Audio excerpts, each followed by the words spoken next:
भारत माता की। भारत माता की। भारत माता की।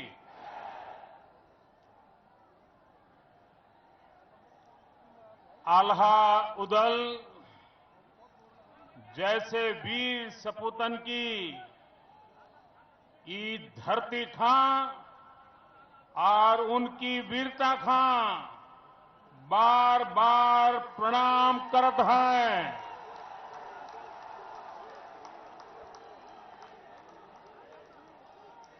बुंदेलखंड की पथरीली माटी में पसीने डार डार खेती करने वाले मेहनत कश किसान और अभाव ग्रसित मजदूरन खां दो हाथ जोड़कर राम राम।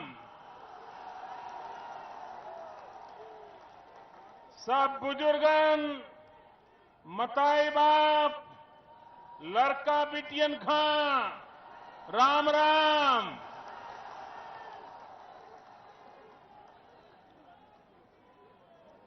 मंच पर विराजमान श्रीमान ओम प्रकाश माथुर जी, हमारे तेज तर्रार नौजवान, सदा प्रसन्न चित्त राज्य के भारतीय जनता पार्टी के अध्यक्ष श्रीमान केशव प्रसाद मौर्य जी, केंद्र में मंत्री परिषद के मेरे साथी और हिंदुस्तान के कोने कोने में किसानों को पानी पहुंचाने का जिसने बीड़ा उठाया है, ऐसी सुश्री उमा भारती जी, केंद्र में मंत्री परिषद के मेरी साथी, इसी उत्तर प्रदेश की धरती की संतान साध्वी निरंजन ज्योति जी,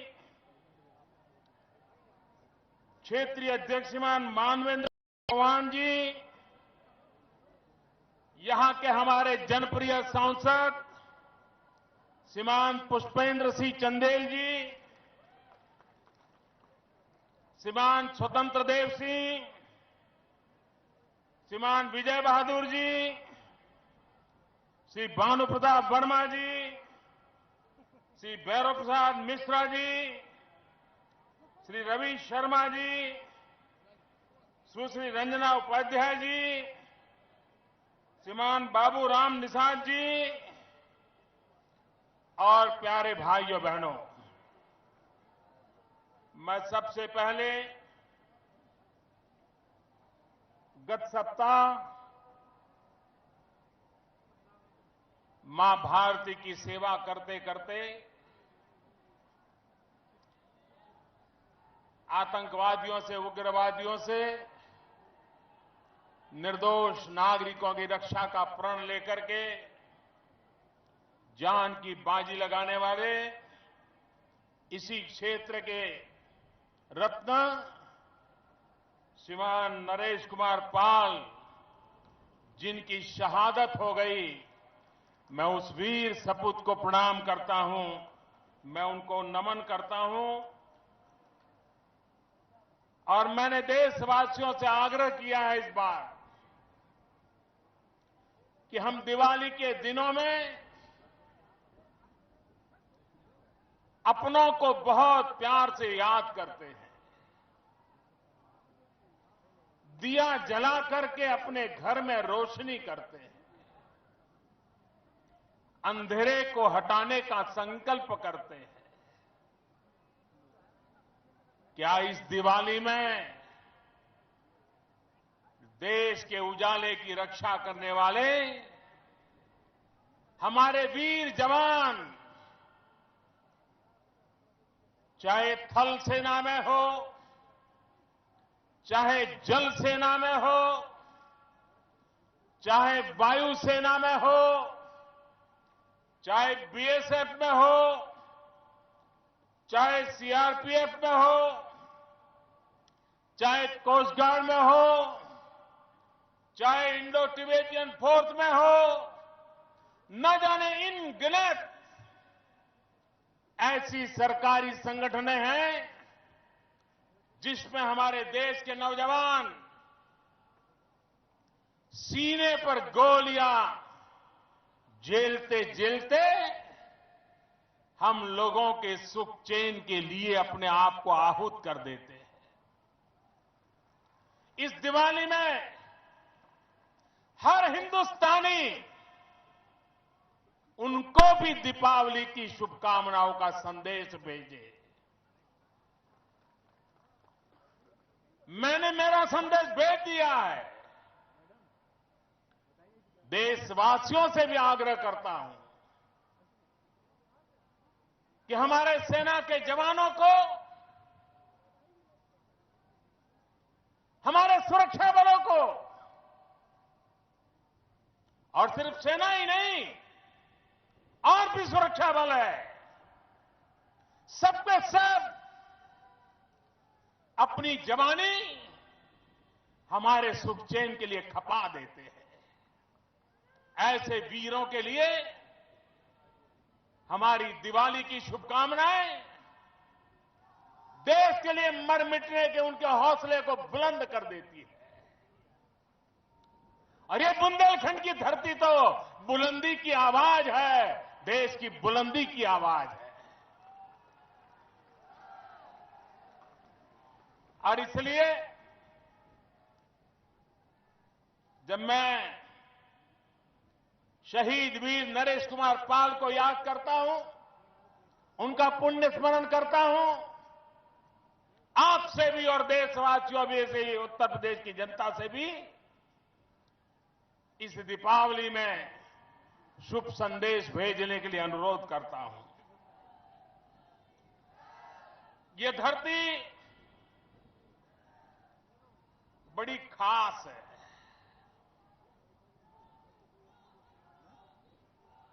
इस धरती ने तलवार का कर्तव्य भी दिखाया है और कलम से चेतना भी जगाई है। ये वो धरती है जिसने महायोद्धाओं को जन्म दिया है। अलाउद्दल,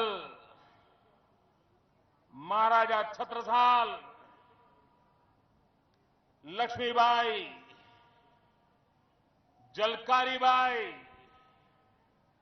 रानी दुर्गावती, न जाने कितने कितने नाम है। 1857 का स्वतंत्र संग्राम, आज जो हम आजादी की सांस ले रहे हैं, उसके लिए इसी धरती ने अपना खून बहाया था, जो आज हमें सुख चैन की जिंदगी देता है। ये धरती अध्यात्म की भी धरती है। महर्षि वेदव्यास, महर्षि वाल्मीकि जी, गोस्वामी तुलसीदास जी और वर्तमान काल में मैथिली शरण ग्रुप, वृंदावन लाल वर्मा, ये सभी महानुभावों की श्रृंखला, अनगिनत नाम, मैं आज इस धरती पर आया हूं।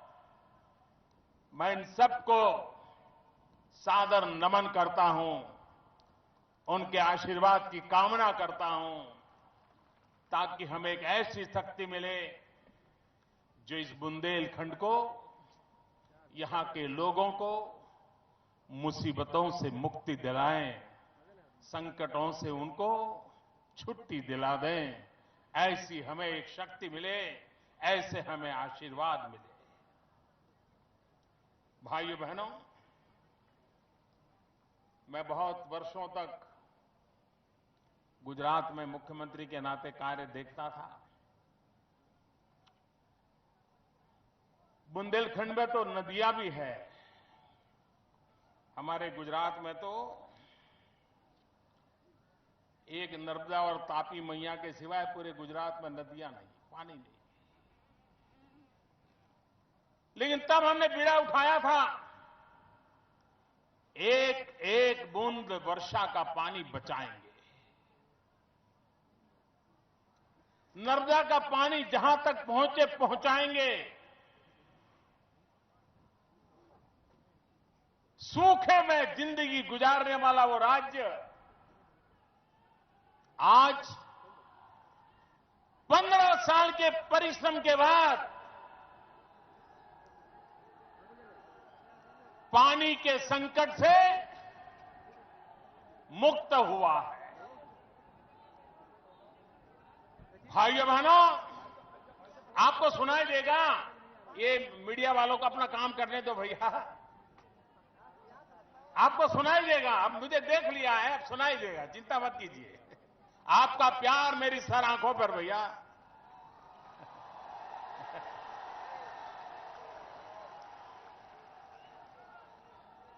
जब मैं बुंदेलखंड के लिए सुनता था, इस इलाके में 5-5 नदियां, लेकिन जल प्रबंधन के अभाव में यहां पत्थर तो सजल है, लेकिन मिट्टी सूखी है।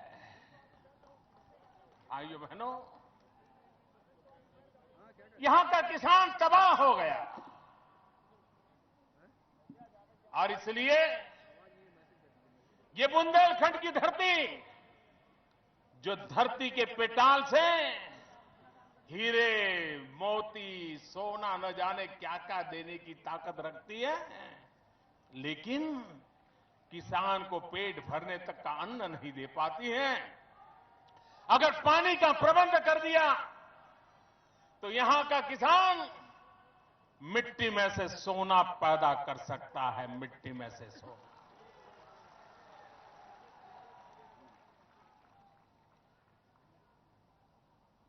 हमारी उमा जी के मार्गदर्शन में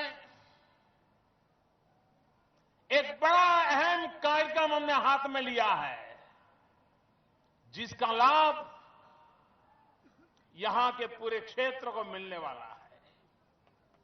इसका सपना अटल बिहारी वाजपेयी जी ने देखा था, लेकिन बाद में ऐसे ऐसे लोग आए जिनको अपनी तो चिंता बहुत रहती है, लोगों की चिंता जरा भी नहीं रहती है। और वो योजना थी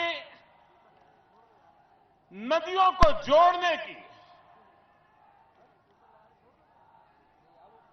हमारे देश में कई नदियां हैं जो बाढ़ के कारण पूरे इलाके को तबाह कर देती है, और कुछ नदियां ऐसी हैं कि वर्षा ऋतु जाने के 15 दिन, महीने के बाद सूखी हो जाती है।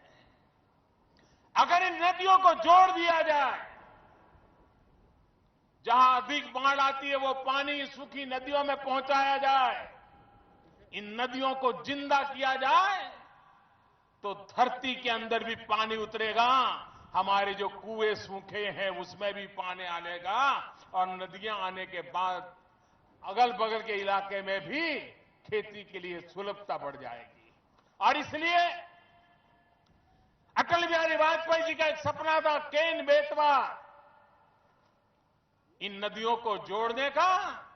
उमा जी ने उस बीड़े को आगे बढ़ाया है, और मुझे विश्वास है उमा जी के नेतृत्व में ये काम होके रहेगा, और उसका परिणाम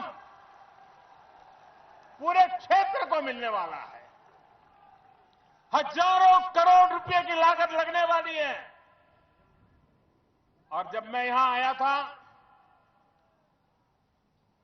2014 के चुनाव के समय, क्षेत्र का मेरा भ्रमण हुआ था, और तब भी मैंने कहा था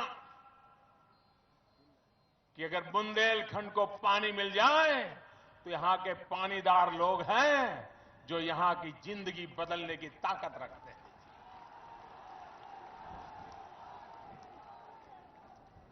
मैं जब गुजरात में था तो होली वगैरह त्योहारों पर उत्तर भाषा, हिंदी भाषी लोगों से मिलना का कार्यक्रम हुआ करते थे। तो लोग मुझे मिलते थे, वो कहते थे, मैं पूछता था कहां से आए हो, तो कहते थे बुंदेलखंड से। ज्यादातर लोग बुंदेलखंड के गुजरात में रहते हैं। शायद कोई गांव ऐसा नहीं होगा जहां से 1 आध 2 परिवार गुजरात में जाकर बसे ना होंगे। तो मैं उनको पूछता था कि आप कौन से वाले बुंदेलखंड से हैं, मध्य प्रदेश वाला बुंदेलखंड कि उत्तर प्रदेश वाला? शुरू में पूछता था मैं, और सब लोग बताते रहे नहीं साहब हम तो सब उत्तर प्रदेश वाले बुंदेलखंड के हैं। बाद में मैंने पूछना ही बंद कर दिया, क्योंकि मुझे पता था अगर गुजरात में आया हो तो मध्य प्रदेश वाले बुंदेलखंड वाला नहीं आता है, उत्तर प्रदेश वाले बुंदेलखंड वाला आता है, क्योंकि वहां कोई रोजगार की संभावनाएं नहीं है। भाइयों बहनों, जहां पर इतनी प्राकृतिक संपदा हो उस क्षेत्र का विकास क्यों नहीं हो सकता? अगर मांझा हो, कठिन से कठिन परिस्थितियों को बदला जा सकता है। आपने कच्छ के रेगिस्तान का सुना होगा। अगर किसी सरकारी मुलाजिम को कच्छ में ट्रांसफर कर दिया जाए तो वो कहता था कि मुझे तो अंडमान निकोबार भेज दिया है। बुंदेलखंड से भी भयंकर प्राकृतिक संकटों वाला इलाका था। आज वह हिंदुस्तान का सबसे तेज गति से आगे बढ़ने वाला जिला बन गया है। बुंदेलखंड भी ऐसी ही ताकत रखता है, आगे बढ़ सकता है।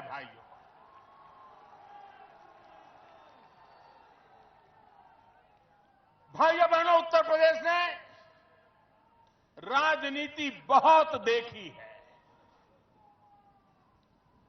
हर प्रकार का खेल उत्तर प्रदेश ने देखा है। जिनको खेल खेलने थे उन्होंने खेल खेल लिए, जिन्हें पाना था उन्होंने पा लिया। कभी सपा, कभी बसपा, कभी सपा, कभी बसपा, उनकी तो दुनिया चलती रही। आपकी दुनिया में कोई बदल नहीं आया मेरे भाइयों बहनों। और इसलिए उत्तर प्रदेश में आने वाले 10 साल में उत्तर प्रदेश को हिंदुस्तान का उत्तम से उत्तम प्रदेश बनाने की अगर आपको इच्छा लगती है तो इन सपा बसपा के चक्कर से बाहर निकलिए भाई। बहुत हो चुका। आपने देखा होगा जब चुनाव आता है और सपा की सरकार हो तो बसपा वाले सपा के भ्रष्टाचारों पर ढेर सारे भाषण सुनाते हैं, तू मैं करते हैं, आरोप लगाते हैं, जनता को भ्रमित करके फिर खुद बैठ जाते हैं। लेकिन क्या 5 साल बसपा वालों ने काम किया? एक भी सपा वाले को जेल भेजा था क्या? एक भी सपा वाले के खिलाफ कोई कदम उठाए थे? नहीं उठाए। अभी भी वो सपा को गालियां देंगे, आपको भ्रमित करेंगे, और अगर सत्ता में आने का अवसर मिला तो फिर वो दोस्ताना कर देंगे पर्दे के पीछे, कोई किसी पर कदम नहीं उठाएगा। ये सपा बसपा दोनों एक दूसरे के लिए यही करते हैं। आप आपके समय में लूटो, मैं मेरे समय में लूटूंगा। जब आपकी बारी आए तब मेरी बात मत बताना, जब मेरी बारी आएगी तब आपको नहीं बताऊंगा। यही खेल सपा बसपा का चल रहा है, उसी ने उत्तर प्रदेश को तबाह करके रखा है। उत्तर प्रदेश का भाग्य बदलना है तो सपा और बसपा के चक्कर से बाहर निकलिए भाइयों बहनों। आज आप देख रहे हैं सरकार के मुलाजिम तो वही है। 2014 के अखबार देख लीजिए भाइयों, सारे अखबार किस बात से भरे पड़े थे? इतने लाख करोड़ का घोटाला हुआ, इतना भ्रष्टाचार हुआ, हर दिन एक खबर आती थी। आज 2.5 साल से आपने मुझे बिठाया है, एक खबर आपने भ्रष्टाचार की सुनी है क्या? एक खबर सुनी है क्या? कहीं कान पे भनक आई है क्या? अगर ईमानदारी से देश चलाने का तय करे तो देश चल सकता है। आज भी देश में ईमानदार लोग हैं, आज भी देश में ईमानदार बाबू लोग हैं, आज भी देश में ईमानदार अफसर लोग हैं, आज भी देश में ईमानदार पुलिस वाले हैं। ताकत जरूरत होती है ईमानदार लोगों को ताकत देने की, और देश में ईमानदारी आ सकती है। इसलिए भाइयों बहनों मैं कहना चाहता हूं, उत्तर प्रदेश में ये जो बेईमानी का खेल चला है, उस खेल से उत्तर प्रदेश को बचाना है। भाइयों बहनों, इस चुनाव में उत्तर प्रदेश का चित्र बहुत साफ है, बहुत साफ।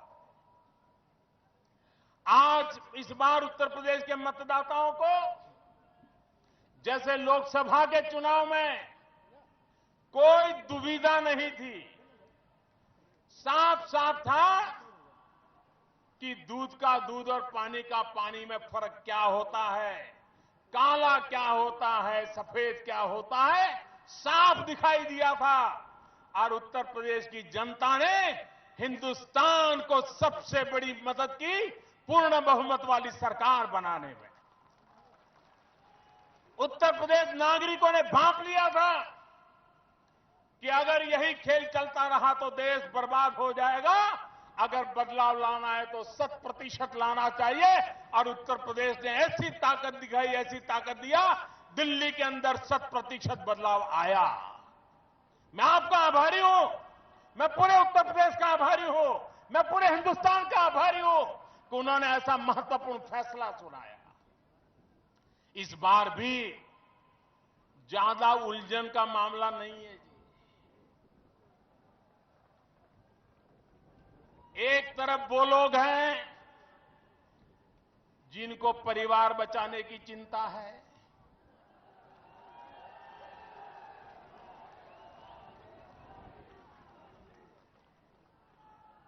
दूसरी तरफ वो लोग हैं जिनको किसी भी प्रकार से गद्दी पर पहुंच जाना है, कुर्सी पकड़नी है।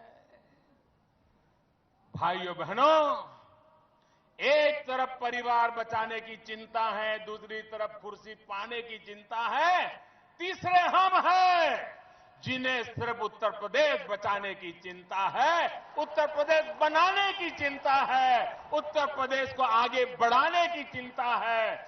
आप तय कीजिए, क्या उत्तर प्रदेश परिवार को बचाने के लिए खपा देंगे? क्या उत्तर प्रदेश किसी को कुर्सी देने के लिए खपा देंगे? क्या उत्तर प्रदेश बनाने के लिए खपा देंगे? निर्णय आपको करना है भाइयों बहनों। और इसलिए मैं मानता हूं कि इस बार उत्तर प्रदेश की जनता और खास करके मेरे नौजवान आपको आपके भाग्य का विचार कर रहा है। आपके पूर्वजों ने, आपके पिताजी ने, दादा ने किसी न किसी भावना में आकर कहीं न कहीं सपा बसपा वालों को कभी न कभी संभाल के रखा। बाद में लगा होगा चलो यार अपना तो है, लेकिन उन्होंने उनका तो किया, आपके माता पिता दादा चाचा चाची किसी का कुछ नहीं किया, न आपके गांव का किया, न आपके इलाके का किया। मेरे नौजवानों, आपके पूर्वजों को तो भावना के कारण एक नुकसान झेलना पड़ा, लेकिन मेरे नौजवानों आप गलती मत करना। आप अपने भाग्य की चिंता करना, आप इस उत्तर प्रदेश के भाग्य की चिंता करना, आप इस बुंदेलखंड के भाग्य की चिंता करना, तो आपको बदलाव मिलेगा। भाई कोई मुझे बताइए, ये प्राकृतिक संपदा यहां जो है, इस पर हक आपका है कि नहीं है? इस पर आपका हक है कि नहीं है? इसकी कमाई में आपका हिस्सा होना चाहिए कि नहीं होना चाहिए? इसमें से आपकी जेब में कुछ आना चाहिए कि नहीं आना चाहिए? आपके गांव के रास्ते बनने चाहिए कि नहीं बनने चाहिए? आपके तालाब ठीक होने चाहिए कि नहीं होने चाहिए? आपके खेत में कुआं ठीक होना चाहिए कि नहीं होना चाहिए? आपकी फसल के दाम मिलने चाहिए कि नहीं मिलने चाहिए? लेकिन कुछ मुट्ठी भर लोग लखनऊ के आशीर्वाद से आकर के सब कब्जा कर लेते हैं, तबाह कर देते हैं। क्या ऐसे माफियाओं को हटाना है कि नहीं हटाना है? आप मुझे बताइए, आज जो उत्तर प्रदेश की दो पार्टियां हैं, सपा और बसपा, इनमें वो मांझा है क्या इन माफियाओं से भिड़ने का जी? ये लड़ सकते हैं क्या? ये इनके भरोसे जीने वाले लोग उनसे कोई कदम उठा सकते हैं क्या? भाइयों बहनों, एक अकेली भारतीय जनता पार्टी ऐसी है जो इन माफियाओं के खिलाफ लड़ने के लिए तैयार है, आपके लिए तैयार है।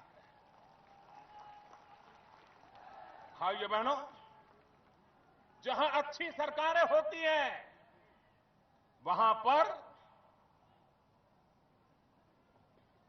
जमीन सुधार के कानून के लिए कोशिश होती है ताकि सामान्य मानवी की जमीन की सुरक्षा हो, उसके खेत की रक्षा हो, उसकी सीमाओं की रक्षा हो, कोई उसको दबोच न ले, कोई उससे लिखवा न ले। हर सरकारें जो अच्छी होती हैं वे जमीन सुधार के कोई न कोई काम करती रहती है। लेकिन ये उत्तर प्रदेश है, सरकार सपा की हो, सरकार बसपा की हो, यहां पर जमीन सुधारने के काम नहीं होते हैं, जमीन हड़पने के काम होते हैं। कौन कितनी जमीन ज्यादा हड़प लेगा उसको टिकट दी जाती है, उनको फिर नेता बनाया जाता है। भाइयों बहनों, ये उत्तर प्रदेश की धरती हम लोगों की मां है, मां। इस मां को अब लूटने नहीं दिया जाएगा। माफियाओं से ये जमीन छीनने के कारोबारों पर हम कठोर से कठोर कार्रवाई करना चाहते हैं। और इसलिए भाइयों बहनों, मुसीबतों से मुक्ति पाने के लिए हम कदम उठाना चाहते हैं। भाइयों बहनों, आपने सरकारें देखी हैं, मैं आज आपके सामने अच्छी सरकार होती है तो क्या फर्क आता है, इसका उदाहरण बुंदेलखंड एक बढ़िया जगह है, कोई भी नागरिक समझ सकता है। और इसलिए मैं चाहता हूं कि इस बात को हम समझें। बुंदेलखंड का एक हिस्सा मध्य प्रदेश में है, बुंदेलखंड का एक हिस्सा उत्तर प्रदेश में है। उत्तर प्रदेश के बुंदेलखंड पर कभी सपा ने राज किया, कभी बसपा ने राज किया, और मध्य प्रदेश के बुंदेलखंड पर भारतीय जनता पार्टी ने राज किया। भारत सरकार ने दोनों को करीब करीब 3,500-4 हजार करोड़ रुपया दिया, दोनों को दिया, बराबर बराबर दिया। परिणाम क्या आया?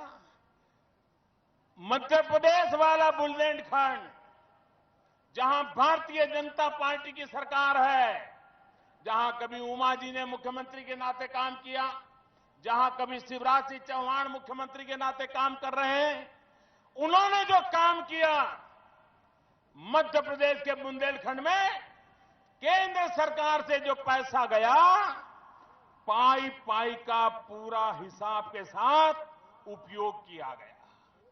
लेकिन उत्तर प्रदेश में जो हुआ, कहीं पता नहीं चल रहा है कि उन पैसों का क्या हुआ। मैं बताता हूं आपको, यहां के किसानों को पानी की किल्लत है, मध्य प्रदेश के बुंदेलखंड को भी पानी की किल्लत है। मध्य प्रदेश सरकार ने करीब करीब योजना के तहत पानी पहुंचाने का 90% काम पूरा कर दिया, और उत्तर प्रदेश में अभी भी 40% से आगे काम नहीं पहुंच पाया है। ये जिम्मेवारी सपा बसपा दोनों की है। भाइयों बहनों, यहां पर सिंचाई की योजनाएं लागू करने दी, कुआं वगैरह के काम, उत्तर प्रदेश में सिर्फ 70 योजनाएं शुरू की गई, एक भी पूरी नहीं की गई। मध्य प्रदेश के बुंदेलखंड ने 170 की, और 170 की 170 पूरी कर दी, पाई पाई काम में लगा दिया। मध्य प्रदेश का किसान सुखी हो गया, उत्तर प्रदेश बुंदेलखंड का किसान तबाह हो गया। वाटर शेड मैनेजमेंट का काम मध्य प्रदेश ने 1000 नए प्रोजेक्ट लिए, वाटर शेड के, ट्यूबवेल के काम किए। बुंदेलखंड उत्तर प्रदेश ने एक भी काम उस दिशा में नहीं किया। दिल्ली से भेजे गए पैसे सड़ते रहे, आपके काम नहीं आए। भाइयों बहनों, नए कुएं बनाने थे, 30,000 का लक्ष्य था नए कुएं इस इलाके में बनाने का। भारत सरकार ने पैसे दिए थे किसानों के लिए 30,000 नए कुएं। आपको जानकर के दुख होगा, उत्तर प्रदेश बुंदेलखंड के मेरे प्यारे भाइयों बहनों, मेरे किसान भाइयों बहनों, 30,000 में से सिर्फ 3,500 कुओं का काम हुआ है। 27,000 के करीब कुएं किसी ने देखा तक नहीं है। पैसे कहां गए पता नहीं। दूसरी तरफ मध्य प्रदेश, उसका बुंदेलखंड, उन्होंने 45,000 कुओं की योजना बनाई। और आज मैं गर्व के साथ कहता हूं कि मध्य प्रदेश भारतीय जनता पार्टी की सरकार ने मध्य प्रदेश के बुंदेलखंड में 47,000 कुओं का काम पूरा कर दिया। 47,000 कुओं का काम पूरा कर दिया। भाइयों बहनों, जो किसान पैदा करते हैं उनकी फसल बर्बाद न हो, इसलिए एक स्टोरेज का काम करना था। मध्य प्रदेश बुंदेलखंड ने किसानों के लिए 6 लाख टन अनाज संग्रह के लिए गोडाउन वगैरह तैयार करने थे, कर दिए। उत्तर प्रदेश बुंदेलखंड में 1 किलो का भी वृद्धि नहीं की गई। ये पैसों की बर्बादी नहीं है तो क्या है। भाइयों बहनों, जहां सूखा होता है, जहां किसानों को परेशानी होती है, वहां अगर पशुपालन पे ध्यान दिया जाए, दूध उत्पादन पर ध्यान दिया जाए, तो वहां के किसान को बचाया जा सकता है। भाइयों बहनों, मध्य प्रदेश बुंदेलखंड ने 18,000 परिवारों को इस काम में जोड़ा। पशुपालन में, दूध उत्पादन में, दूध की व्यवस्था करने में। लेकिन उत्तर प्रदेश बुंदेलखंड ने, जहां सपा और बसपा की सरकारें हैं, जो पुरानी मंडलियां थी, उसमें भी राजनीतिक उठापटक का खेल खेला और ज्यादातर मंडलियों को ताले लग गए। भाइयों बहनों, ये काम सपा और बसपा वालों ने किया है।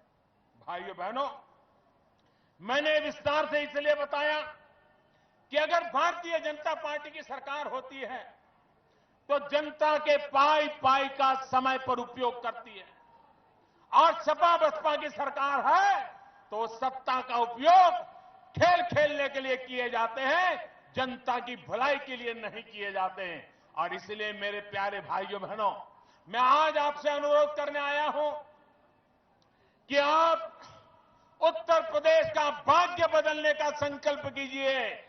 उत्तर प्रदेश का भाग्य बदलेगा तभी आपका भाग्य बदलेगा। भाइयों बहनों, उत्तर प्रदेश ने अनेक प्रधानमंत्री दिए हैं देश को, अनेक प्रधानमंत्री दिए हैं। मुझको भी उत्तर प्रदेश ने बनाया है। उत्तर प्रदेश का मुझ पर हक है। भाइयों बहनों,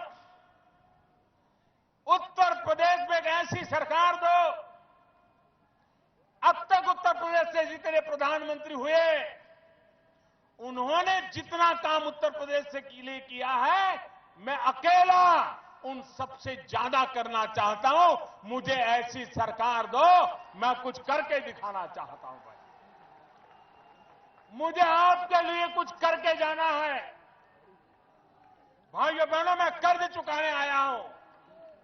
मैं सामने से आपकी सेवा करने आया हूं। अभी उमा जी एक नारा बुला रही थी, मैं जरा उस नारा को करेक्शन करना चाहूंगा। उमा जी ने कहा, मोदी जी आप राज करो, हम आपके साथ हैं। जी नहीं, नारा ये बुलाओ, मोदी जी सेवा करो, हम आपके साथ हैं। मोदी राज करने के लिए पैदा नहीं हुआ है। मोदी राज करने के लिए पैदा नहीं हुआ है। मैं तो एक मजदूर की तरह, आपकी तरह मुझे जो काम मिला है, आपके लिए अपने आप को खपाने के लिए निकला हुआ इंसान हूं। सेवा यही मेरा परमो धर्म है, इसी को करते रहना चाहता हूं। गरीब के आंसू पोंछना चाहता हूं, किसान की जिंदगी बदलना चाहता हूं, गांव के जीवन में नई चेतना लाना चाहता हूं, नौजवानों के सामर्थ्य से देश का भाग्य बदलना चाहता हूं। इसलिए सेवा यही मेरा रास्ता है। उस सेवा के लिए, खपने के लिए मैं आपका आशीर्वाद चाहता हूं और इसीलिए आज आपकी बुंदेलखंड की धरती को नमन करने आया।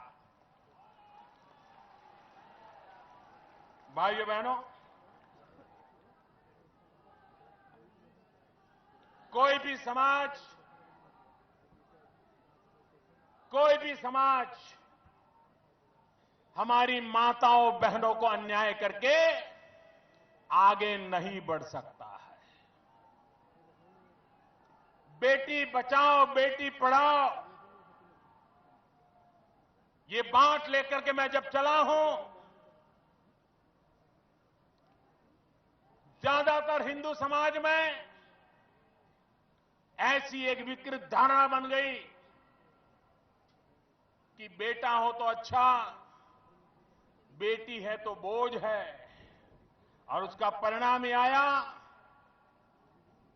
1000 लड़के पैदा होते हैं तो सामने 800 या 900 बेटियां पैदा होती है। हर 1000 में 100-150 बेटियां कम होती है। समाज में असंतुलन पैदा हो रहा है। बेटियों को मां के गर्भ में मार दिया जाता है। भाइयों बहनों, ये पाप है, गुनाह है। अगर गुनाह करने वाला हिंदू है तो क्या हुआ? मेरी सरकार ने कठोर से कठोर कदम उठाए हैं। बेटियों की रक्षा होनी चाहिए, माताओं बहनों की रक्षा होनी चाहिए। धर्म नहीं देखना चाहिए, संप्रदाय नहीं देखना चाहिए, माताओं बहनों की इज्जत होनी चाहिए। हमने हिम्मत से इस बात को आगे बढ़ाया है। अब बात आई है तलाक की।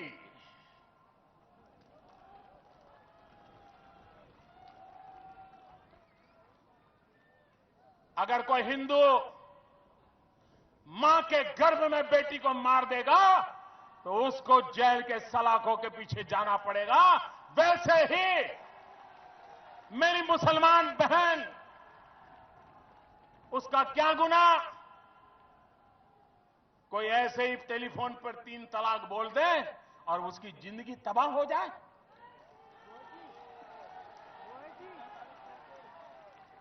क्या मुसलमान बेटियों के हकों की रक्षा होनी चाहिए कि नहीं होनी चाहिए?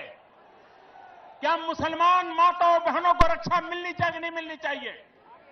क्या मुसलमान बहनों को समानता का अधिकार मिलना चाहिए कि नहीं मिलना चाहिए? कुछ मुस्लिम बहनों ने अदालत में अपने हकों की लड़ाई लड़ी। सुप्रीम कोर्ट ने हमें पूछा कि आप, भारत सरकार क्या कहती है? हमने साफ साफ अपने शब्दों में कहा कि माताओं बहनों पर कोई अन्याय नहीं होना चाहिए, संप्रदाय के आधार पर भेदभाव नहीं होना चाहिए।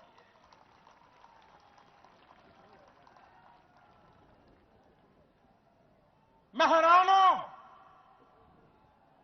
हिंदुस्तान की कुछ पॉलिटिकल पार्टियां वोट बैंक के भूख में 21वीं सदी में मुस्लिम औरतों के साथ अन्याय करने पर तुले हुए हैं। ये कौन सा न्याय है? और इसलिए भाइयों बहनों,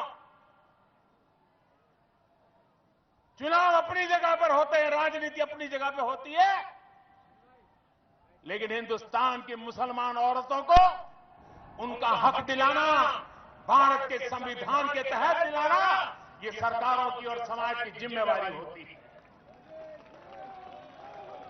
मैं मीडिया से आज सार्वजनिक रूप से अनुरोध करना चाहता हूं, टीवी डिबेट करने वालों से मैं अनुरोध करना चाहता हूं कि 3 तलाक को लेकर के जो विवाद चल रहा है, मेहरबानी करके उसे सरकार और विपक्ष का मुद्दा न बनाए। मेहरबानी करके उसको भाजपा और अन्य दलों का मुद्दा मत बनाए।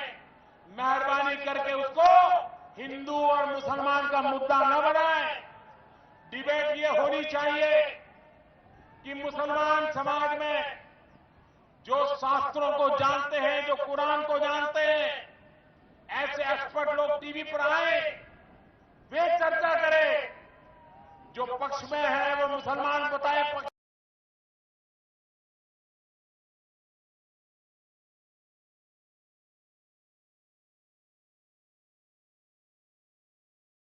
मुसलमान समाज में पढ़े लिखे जानकार लोग हैं, आधुनिक विचार रखने वाले लोग हैं।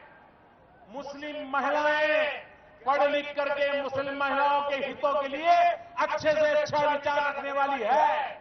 अगर टीवी डिबेट करते हो, मीडिया में चर्चा करते हो, उसको हिंदू मुसलमान का मुद्दा मत बनाइए।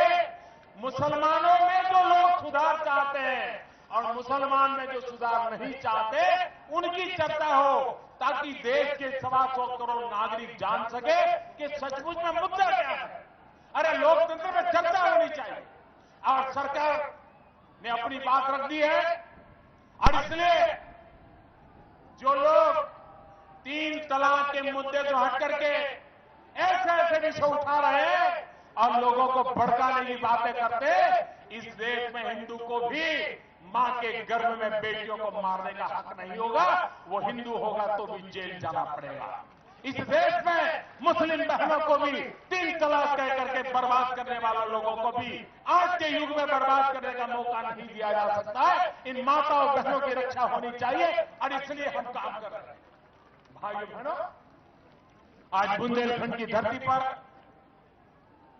मैं जब हेलीकॉप्टर से आया था, मैं देखा मीलों तक रास्ते भरे पड़े थे, लोग शायद पहुंच भी नहीं पाए। ये इतना जनसैलाब, और अभी ठंड शुरू नहीं हुई, ऐसी गर्मी में भाइयों बहनों, दिल्ली में बैठे हुए लोगों को पता चल गया है कि अब उत्तर प्रदेश की जनता ने उत्तर प्रदेश के लिए वोट देना तय कर लिया है। उत्तर प्रदेश का भाग्य बदलने के लिए वोट देना तय कर लिया है। उत्तर प्रदेश का जीवन बदलने के लिए वोट देने का तय कर लिया है। अब सपा बसपा के चक्कर से मुक्ति का ये आंदोलन है। सपा बसपा के चक्कर से उत्तर प्रदेश को बचाने का आंदोलन है। सपा बसपा के कुरीतियों के कारण तबाह हुए उत्तर प्रदेश को बचाने का आह्वान करने आया हूं। आपने जो जन समर्थन दिया, मैं आपका बहुत बहुत आभारी हूं। मेरे साथ बोलिए, भारत माता की। दोनों हाथ ऊपर करके पूरी ताकत से बोलिए, भारत माता की। दोनों हाथ ऊपर करके पूरी ताकत से बोलिए, भारत माता की। भारत माता की। भारत माता की। बहुत बहुत धन्यवाद। माननीय क्षेत्रीय अध्यक्ष मानवेंद्र जी, धन्यवाद देने की कृपा कर। माननीय